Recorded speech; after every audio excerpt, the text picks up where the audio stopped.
하나님의 말씀 신약성경 마태복음 25장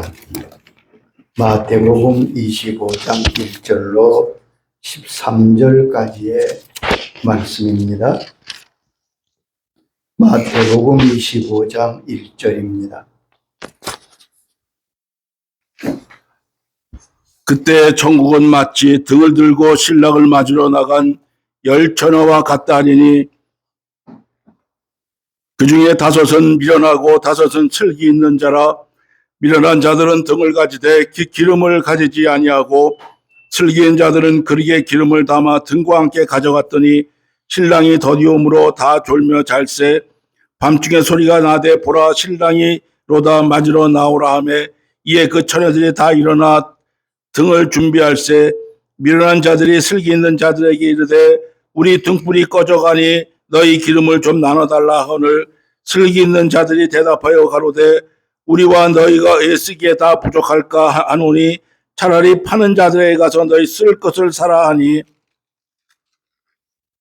저희가 사러 간 동안에 신랑이 오므로 예비했던 자들은 함께 혼인잔치에 들어가고 문은 닫힌지라. 그 후에 남은 처녀들이 와서 가로되 주여 주여 우리에게 열어주소서. 대답하여 가로되 진실로 너희에게 이르노니 내가 너희를 알지 못하노라 하였느니라. 그런즉 깨어있으라. 너희는 그날과 그 시를 알지 못하느니라. 아멘. 지금이 몇 시입니까? 라는 말씀으로 말씀을 전합니다. 하나님의 말씀인 성경은 66권으로 이루어졌습니다. 방대함과 다양함과 난해함을 가진 책입니다. 그런데 성경의 중심은 오직 예수 그리스도인 것을 분명히 알아야 합니다. 아멘. 성경은 예수 그리스도를 증거하는 책입니다. 요한복음 5장 39절에 주님이 직접 말씀하셨습니다. 너희가 성경에서 영생을 얻는 줄 생각하고 성경을 연구하거니와 이 성경이 곧 내게 대하여 증언하는 것이니라. 주님이 친히 성경은 예수님을 증언하는 것이라고 말씀하셨습니다. 성경의 중심은 예수님입니다. 이것을 루터는 아주 재미있게 표현했습니다. 성경은 마치 아기 예수님이 구유에 누워 있는 것 같다고요. 구유에 예수님이 누워 계시니까 그 구유에 있는 지푸라기라도 귀한 것이지요. 성경엔 율법, 문학, 역사 여러 얘기가 있지만 그 중심은 예수 그리스도입니다. 우리가 사람을 볼 때 얼굴을 봅니다. 얼굴이 그 사람의 중심입니다. 그런데 꼭 그렇지도 않은 것 같아요. 어느 목사님이 이런 재미난 말씀을 하시더라고요. 그 교회에 큰 재화점을 하신 분이 계신데 1년에 한 번씩 꼭 좋은 구두를 해드린다고. 그 집사님은 목사님과 인사할 때 항상 발을 본다고 그래요. 구두를 신으셨나? 참 재밌는 말씀입니다. 그런데 우리가 얼굴을 보는 게 정상이지요. 성경의 얼굴은 바로 예수 그리스도입니다. 예수 그리스도의 얼굴이 가장 밝게 비추어진 것이 복음서입니다. 성경을 하나의 유기체로 본다면 복음서는 중심이라고 할 수 있습니다. 때로는 로마서가 중요하다는 말을 듣지만 그것은 예수님의 말씀을 이해하는 중심에 로마서가 있다는 말씀인 겁니다. 구약 성경은 예수님의 오심에 대한 말씀이고 또한 사도행전은 복음의 세계 전파성을 말씀합니다. 로마서와 서신서는 복음에 대한 변증서입니다. 그러므로 복음서가 성경의 중심입니다. 그 복음서 가운데도 가장 중요한 내용은 예수님이 친히 말씀하신 말씀이지요. 예수님께서 가라사대 내가 진실로 진실로 말하노니. 자, 성경 66권이 한 줄도 빼놓을 수 없는 귀한 말씀이지만 그 중에 가장 귀한 말씀은 예수님이 친히 하신 말씀입니다. 그리고 예수님이 친히 하신 말씀 가운데 더 중요한 내용은 비유의 말씀입니다. 예수님은 귀한 진리와 천국을 선포하실 때 항상 비유로 말씀하셨습니다. 그 비유의 말씀이 아주 귀한 거예요. 마태복음 13장 34절에 이렇게 말씀했습니다. 예수께서 이 모든 것을 우리에게 비유로 말씀하시고 비유가 아니면 아무것도 말씀하지 아니하셨으니 우리에게 말씀을 가르치실 때 비유로 말씀하시고 비유가 아니면 아무것도 말씀하지 않으셨다고요. 그럼 왜 주님이 비유로 말씀하셨을까요? 거기에 몇 가지 이유가 있습니다. 첫째는 알아듣게 하시려고 비유로 말씀하셨습니다. 우리 주님의 말씀은 천국의 말씀입니다. 영생의 말씀입니다. 하늘에 속한 말씀입니다. 그러므로 땅에 속한 얘기가 아니기 때문에 그것을 쉽게 이해하기는 어렵습니다. 듣는 편에서 이해하지 못하면 그 진리가 그들에게 증거되기 어렵겠지요. 여러분, 그래서 비유로 말씀하신 것입니다. 비유라는 말의 의미는 곁에 둔다, 옆에 둔다, 비교하는 것입니다. 어떤 것을 설명하기 위해서 그 옆에 무엇을 두는 거지요. 예를 들면 마태복음 13장에 주님이 천국을 저들에게 말씀하십니다. 천국은 이런 것이다. 근데 아주 쉽게 설명하셨어요. 마치 농부가 씨를 뿌리는 것 같다.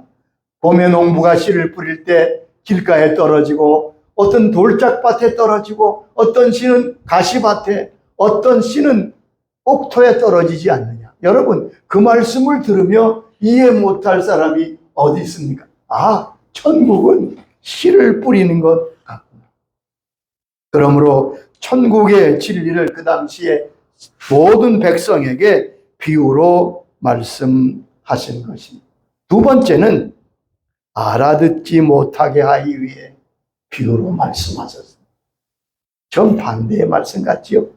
알아듣게 하기 위해서 비유로 말씀하셨고 또 하나의 목적은 알아듣지 못하게 하려고 비유로 말씀하셨다고 말씀하십니다. 마태복음 13장 14절 이하에 보면 이렇게 말씀합니다. 너희가 듣기는 들어도 깨닫지 못할 것이요 보기는 보아도 알지 못하리라. 듣기는 듣고 보기는 보아도 알 수 없습니다. 왜냐하면 저들은 마음이 완악하고 닫혀서 그 말씀을 들을 수 없는 거지요. 이 말씀은 마음이 열린 사람에게는 알게 되고 진리가 되고 은혜가 되지만 마음이 완악한 자에게는 모르게 되는 것입니다. 예수님은 어느 날 이렇게 말씀하십니다. 여우에게 가서 말하라. 여러분, 이 여우는 누구지요? 그 당시에 사람은 다 알아들었습니다.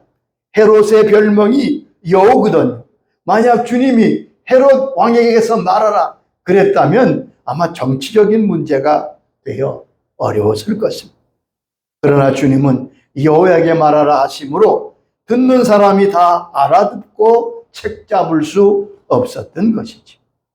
예수님의 비유는 그러므로 심판의 의미가 있습니다. 들어도 완악한 자, 교만한 자는 알아들을 수 없습니다. 마태복음 13장 11절에 말씀하십니다. 천국의 비밀을 아는 것이 너희에게는 허락되었으나 그들에게는 아니 되었나니. 여기 보면 천국의 비밀이 너희에게는 허락됐지만 모두에게 허락된 것은 아니다. 또한 비유로 말씀하신 이후에는 그 진리가 구체적으로 그리고 깊이 사람들 마음속에 자리 잡게 하려고 비유로 말씀하셨습니다. 진리는 어렵습니다. 추상적입니다.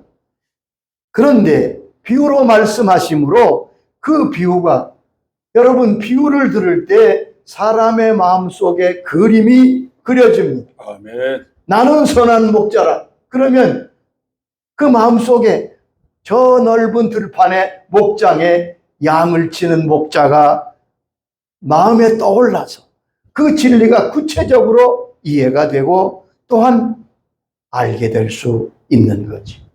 주님께서 돌짝밭에 떨어졌다. 가시밭에 떨어졌다. 여러분, 그 광경이 떠오르지 않아요? 그래서 그 말씀을 이해하고 깊이 깨닫고 그리고 잊어버리지 않게 되는 거죠. 아멘. 말씀을 전해보면요, 성경 어디를 보았는지 성경 말씀의 내용은 많이 잊어버려도요, 예화는 잊어버리지 않는다. 오래 기억하더라. 그만큼 이 비유, 예화의 힘이 큽니다. 주님께서 말씀하실 때 비유로 말씀하시면 그 진리가 이해가 되어 듣는 자의 마음에 깊이 새겨지게 되는 것입니다.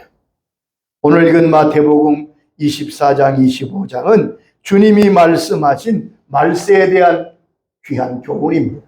24장은 마지막 때에 되어질 상황과 모든 환경을 말씀하셨고, 25장은 말세에 대한, 마지막 때에 대한 비유의 말씀입니다. 우리를 경각시키는 말씀이지요.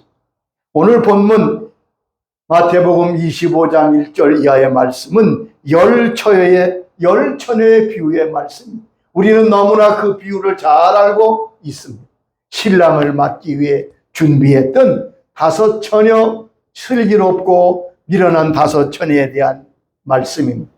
그러면 오늘 이 말씀에서 주님은 우리에게 무엇을 말씀하고 계십니까? 이 말씀은 구체적으로 아주 이해하기 쉬운 비유입니다. 그런데 그 속에 주님께서 말씀하시고자 하는 진리가 들어있습니다. 첫째는 형식은 내용을 대신할 수 없다고 하는 진리를 이 비유는 말씀합니다. 2 부류의 처녀가 있습니다. 그런데 그들의 모습을 보면 똑같습니다. 전혀 다르지 않습니다.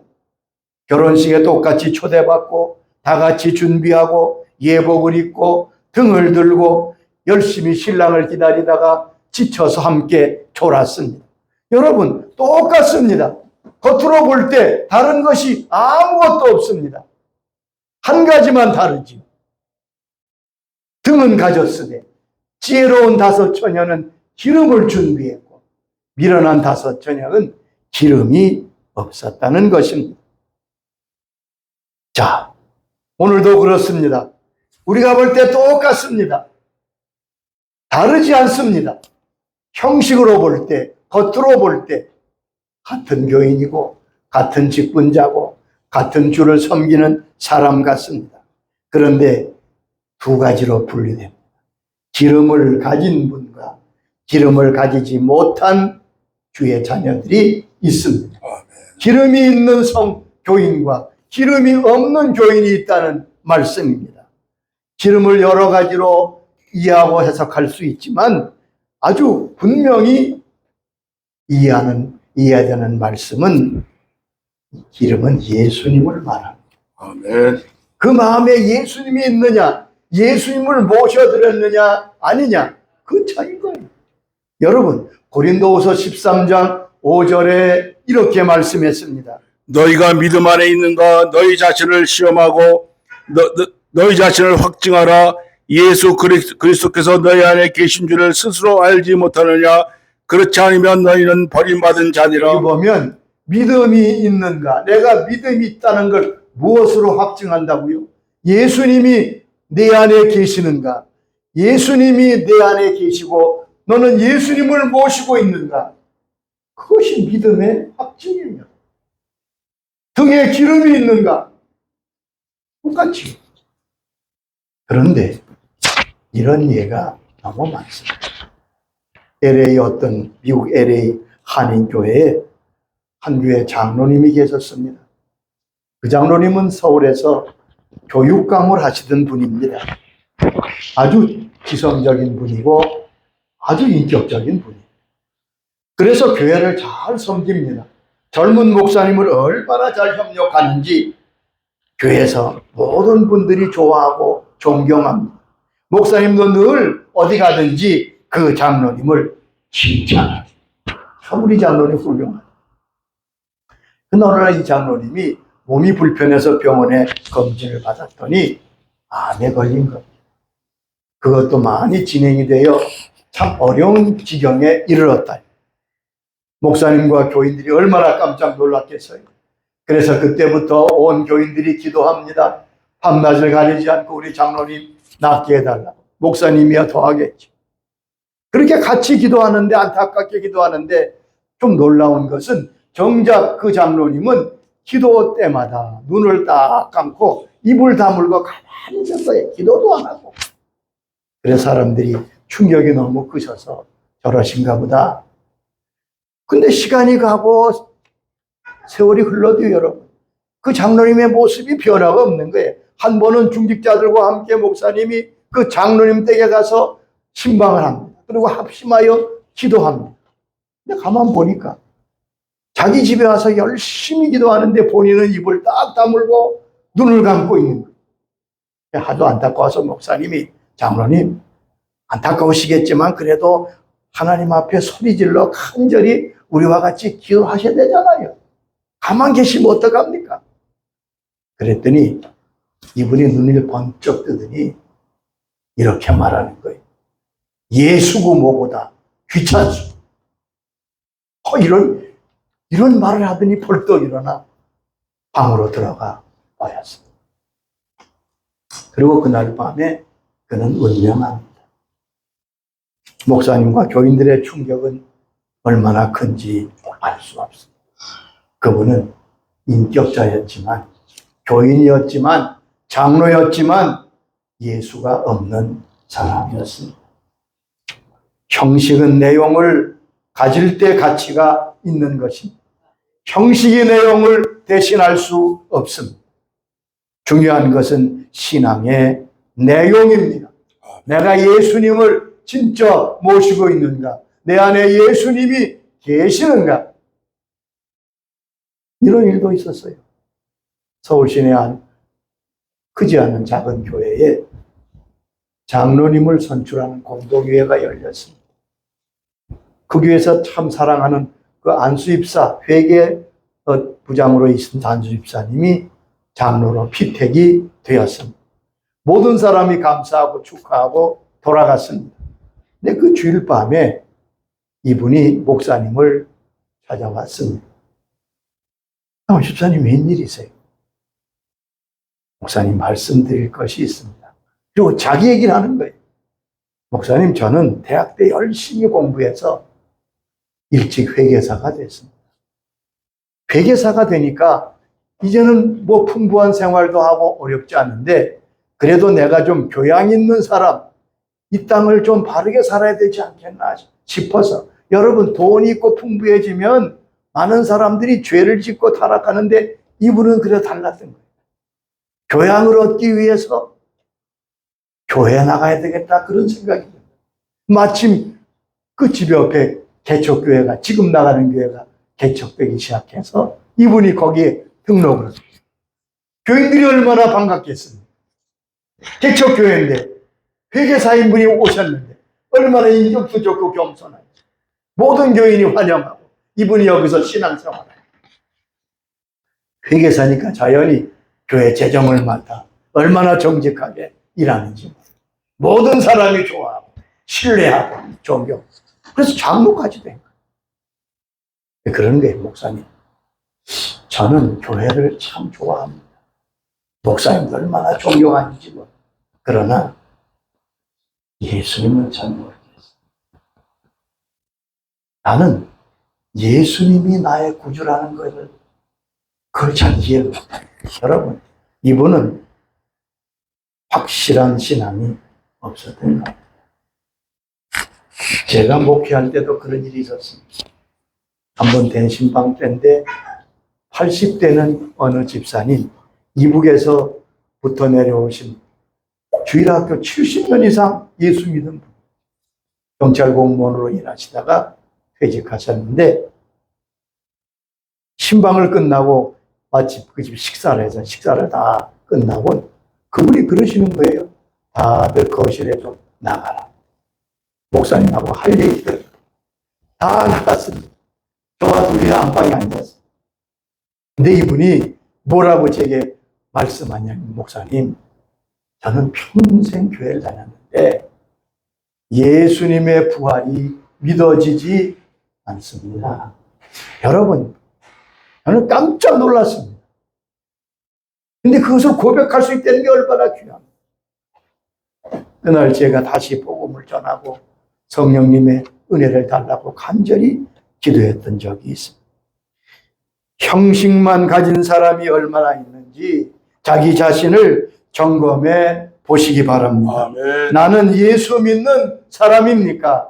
예수 아는 사람이 아니라 예수님을 진정으로 모신 사람입니까? 신앙의 내용은 빌릴 수 없습니다. 흉내 낼 수 있어도 빌릴 수는 없습니다. 믿음 준비는 개인적인 것이고 다른 사람이 대신해 줄 수 없습니다. 사람의 성격이 다른 것처럼 신앙은 남에게 양도할 수 없고 신앙의 내용은 빌릴 수 없습니다. 천국 가는 신앙은 우리 한 사람 한 사람이 각자 가지고 가야 할 믿음입니다. 이것을 잊지 마세요. 여러분, 미련한 다섯 처녀는 형식적으로는 완전한 준비를 갖추었습니다. 그러나 가장 중요한 내용인 기름은 없었습니다. 형식주의를 조심하세요. 내가 예수 믿고 있는지 자기를 점검해야 합니다.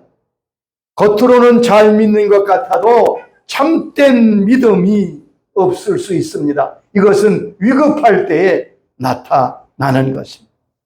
준비하지 못했기에 미련한 다섯 처녀는 신랑을 맞을 수가 없었습니다. 주님은 외식에 대해서 얼마나 엄격하게 책망하셨습니까? 마태복음 23장 13절에 말씀하십니다. 화 있을진저 외식하는 서기관들과 바리새인들이여, 너희는 천국문을 사람들 앞에서 닫고 너희도 들어가지 않고 들어가려 하는 자도 들어가지 못하게 하는도다. 무슨 말씀입니까? 바리새인과 서기관이 천국에 들어가지 못한다고 말씀하잖아요. 너만 못 들어가는 것이 아니라 다른 사람도 못 들어가게 막고 있다고. 그들의 형식적인 신앙, 내용이 없는 등만 가진 신앙을 지적하신 거죠. 23장 28절에도 말씀하십니다. 이와 같이 너희도 겉으로는 사람에게 옳게 보이되 안으로는 외식과 불법이 가득하도다. 옳게 보이는 게 문제가 아니라는 말씀이죠. 내 속에는 믿음 있는 것이 아니라 외식과 불법이 가득하다고. 그래서 주님은 외식을 경계하셨습니다. 형식만 있는 것을 경계하시고 말씀하셨습니다. 마태복음 16장 6절에도 말씀하셨어요. 예수께서 이르시되 상과 바리새인과 사두개인들의 누룩을 주의하라. 여러분, 그러므로 우리는 준비해야 합니다. 아직 기회가 있을 때, 시간이 있을 때 준비하고 예비해야 합니다. 문이 닫히기 전에 기름을 준비해야 됩니다. 성경은 무엇을 준비하라고 말씀하십니까? 슬기로운 다섯 처녀가 등을 가지고 기름을 준비한 것처럼 우리는 무엇을 준비해야 할 것입니까? 성경은 이렇게 말씀하십니다. 하나님 만나기를 준비해라. 아모스 4장 12절에 말씀하십니다. 이스라엘아, 내가 이와 같이 네게 행하리라. 내가 이것을 네게 행하리니 이스라엘아, 내 하나님 만나기를 준비하라. 이스라엘아, 네 하나님 만나기를 준비해라. 여러분, 세상에 태어난 모든 사람은 예외 없이 동일하게 두 가지가 그를 기다리고 있습니다. 이것은 누구에게도 예외가 없습니다. 모두에게 두 가지가 기다리고 있다고 성경은 말씀하십니다. 히브리 9장 27절의 말씀입니다. 한 번 죽는 것은 사람에게 정하신 것이요 그 외에는 심판이 있으리니. 한 번 죽는 것, 죽음이 기다립니다. 그 외에는 심판이 있겠다고 말씀했습니다. 여러분, 모든 사람이 죽습니다. 누가 부인할 것입니까? 어느 목사님이 이웃에 38살 된 부인에게 전도했습니다. 간절히 복음을 전했습니다.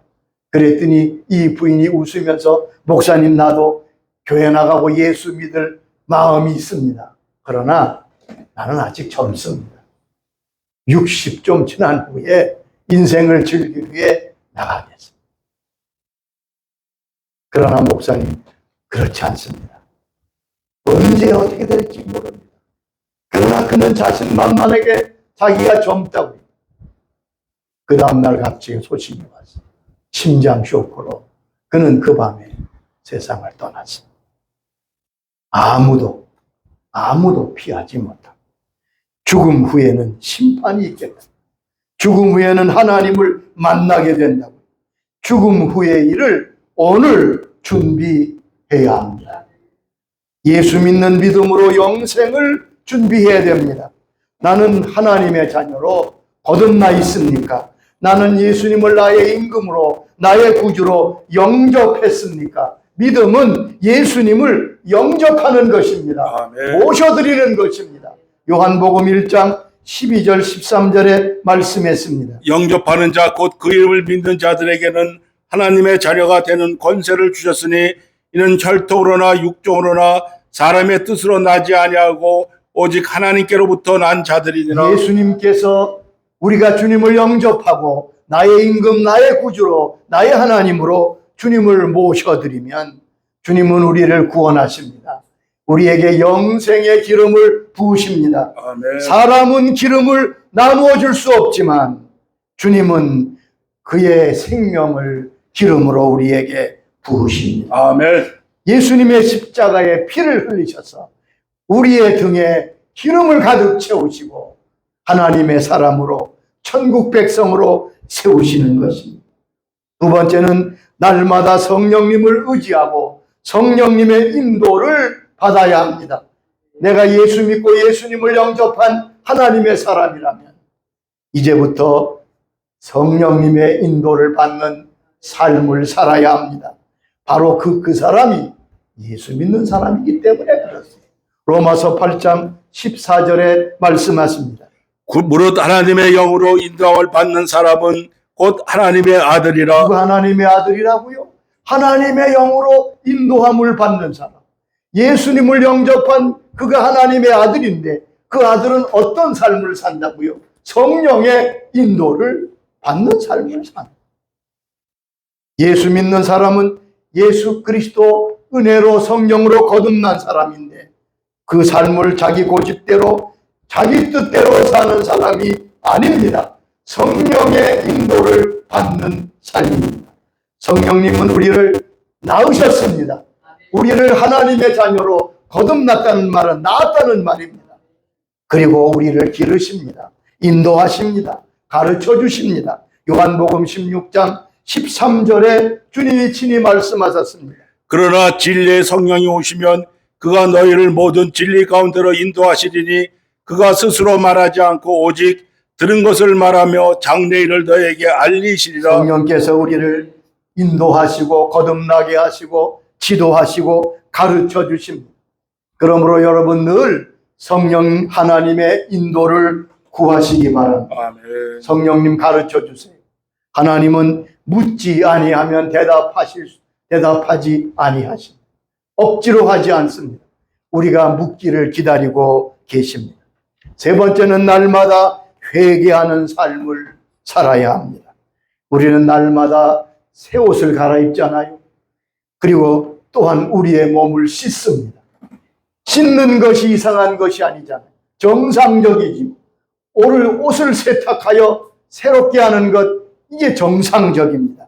마찬가지로 우리도 회개하는 것이 정상적입니다. 아멘. 우리의 몸과 마음과 심령을 예수님의 피와 말씀으로 씻어야 합니다.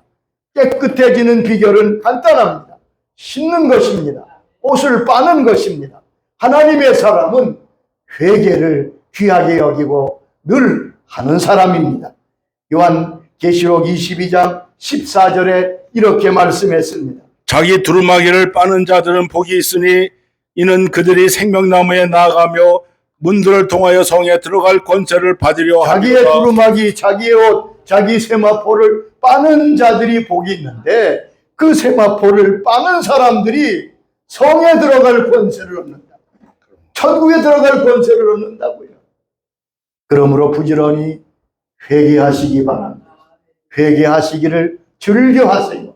여러분, 우리가 씻을수록 깨끗해지는 거 당연한 거예요. 그렇습니다. 티끌이라도 회개하고 버릴 때 우리는 점점 주님을 닮게 될 것입니다. 아멘. 오늘 여기 말씀합니다. 문이 닫힌 자, 문이 닫히기 전에 준비해야 합니다. 언제 문이 닫힐지 모릅니다. 예수님이 오시는 때는 아무도 모릅니다. 내가 죽는 날도 아무도 모릅니다.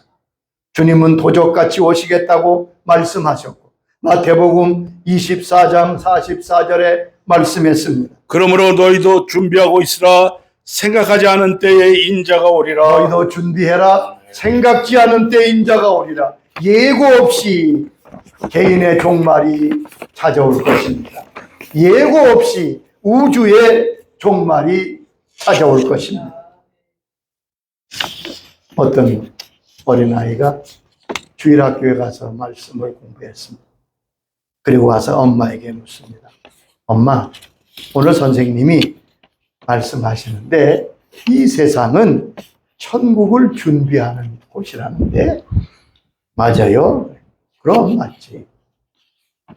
그런데 깜짝 놀랄 말을 그 뒤에 하는 거예요. 엄마는 작년에는 호주에 갔다.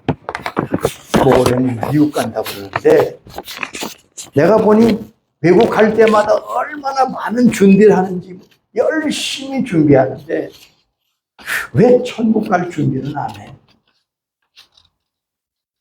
왜 천국 갈 준비를 안 해? 그 어머니는 몹시 마음이 찔려. 왜 여러분은 천국 갈 준비를 안 하냐? 너는 준비했느냐? 주께서 말씀하신 이 질문에 여러분 대답하실 수 있기를 바랍니다. 아멘. 아버지 감사합니다. 주님께서 비유로 말씀하셨습니다.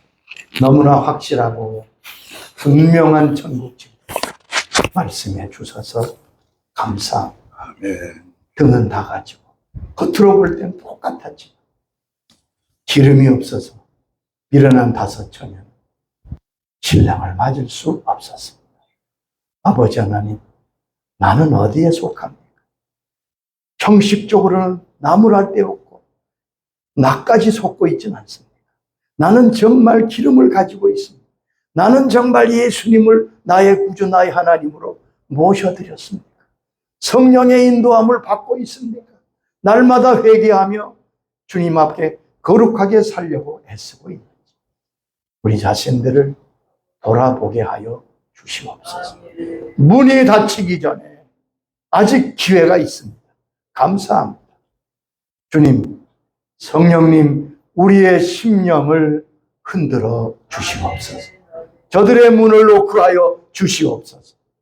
그리고 역사하시고 은총을 부어 주옵소서. 예수님의 이름으로 기도하옵나이다. 아멘. 아멘.